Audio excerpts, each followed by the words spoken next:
All right, so on the first one, you're supposed to find the slope. So slope is y minus y over x minus x. So 1 minus a minus 3, negative 4 minus 3. Minus minus turns into a plus, so that's 4 over negative 7. So negative 4/7. You could have gone the other way. Negative 3 minus 1. So that was the last y minus the first y. So it's last x minus the first x. 3 minus a minus 4. That makes negative 4 over 7.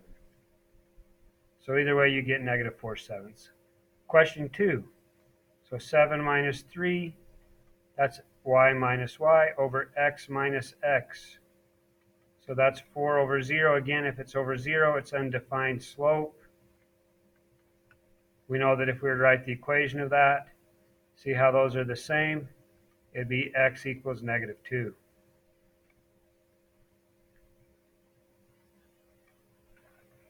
So question number 3, m equals slope, change in y over change in x. Y equals mx plus b. M stands for slope. B stands for the y-intercept. Graph the following. There's nothing here, so that means I start at 0. So I go up 1, 2, 3, to the right 4, 1, 2, 3, 4. About right there. Connect those dots. And there it is. So now on this one it says to graph 7, 8, and 9 all on the same one. And I'm going to highlight these slopes while I'm looking at it. So 7y equals 2/3 x plus 1. So I start at 1. I go up 2 over 1, 2, 3. So that's number 7. Question number 8, I'm going to do in green. So I start at negative 2. I go down 3, 1, 2, 3, to the right 2. It looks like that. And the last one, I'm doing light pink. 2/3 x plus 4. So I start up here at 4. So 1, 2, 3, 4. I go up 2 over 1, 2, 3.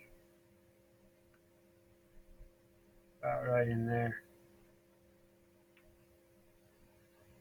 So notice that these 7 and 9 both had the same slope, so therefore those are parallel. This one has the same slope flipped upside down. Notice that this is 2, 3, this is negative 3 over 2. And it's the negative, so it's reciprocated.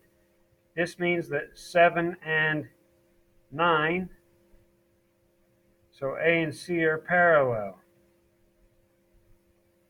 7 and 8, or 8 and 9, those two are perpendicular. Remember, that's the shortcut way to write perpendicular.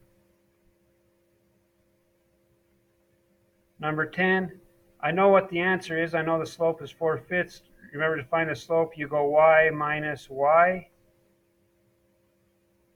That's a plus because it's negative 7 minus a minus 1, so that's plus. Over r minus 4 because it's x minus x equals 4 over 5. Negative 7 plus 1 is negative 6. So now you guys have been taught to multiply and little fishy thing, whatever it is that you've been taught. But remember, negative 6 times 5 is negative 30, but this 4 has to go to both of them. So 4 goes to both of those, so it's 4r minus 16.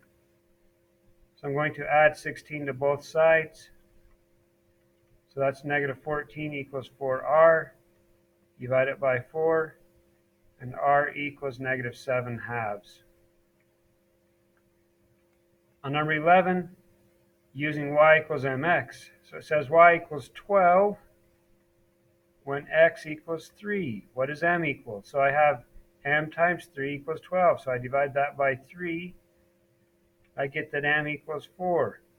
Now, it says find y when x equals negative 3. Just a couple of announcements. Reminder for the... Okay, so I know that m is 4, so I plug 4 in here. X is negative 3. What does y equal? 4 times negative 3 is negative 12. So write an equation given the slope is negative 2, so that's m. Y-intercept is 4, that's b. y equals 4x minus 2.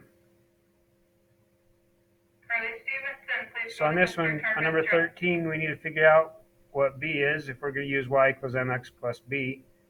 If I use the other one, I'll show it to you in just a moment. So I wrote all of it down. Sorry, I didn't have it on record.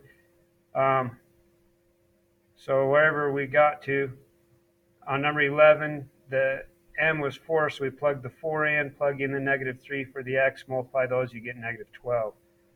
On number 12, the m is negative 2, the b is 6, so I just plug those in, m and b. On number 13, that's over here. So if you look over here on number 13, y equals mx plus b. M was negative 2, so we plugged in negative 2 for m, x and y. Y is negative 2, x is 4. I plug those in. Negative 2 times 4 is negative 8. I add the 8 over, I get the b equals 6. So once I know what m and b are, I can put the m and the b back into this equation. So negative 2 and 6, and I get y equals negative 2x plus 6. If I use this equation, Jasmine Shields, please come y, to the office. Jasmine Shields. y minus Jocelyn y1, Dean, please come to the office. y minus y1 equals mx minus x1. So I plug in the negative 2, and I plug in the 4 for the x and the negative 2 for the slope. Minus and minus turn into a plus. Distribute this negative 2 in. So I have negative 2x plus 8. And I minus the 2 over, so I get 8 minus 2 is 6, and I get the same equation. Number 14, you have to find the slope. So y minus y, 12 minus 1, over x minus x, negative 7 minus 4. And I use the same one first. So the ones from the same point go first. So I get my n is negative 1. And then I plug in my point. I normally use the smaller numbers, 4 and 1, so that's my x and y, or x1, y1. So I plug those in. Negative 1 is my slope. X is 4, the y value is 1, so 1 equals negative 1 times 4 plus b. And I work that out, I get b equals 5. If I use the other one, y1 is 1, m is negative 1, x1 is 4. I plug all that in, distribute the negative 1. So negative x plus 4, add the 1 to both sides, y equals negative x plus 5. So I get the same thing either way.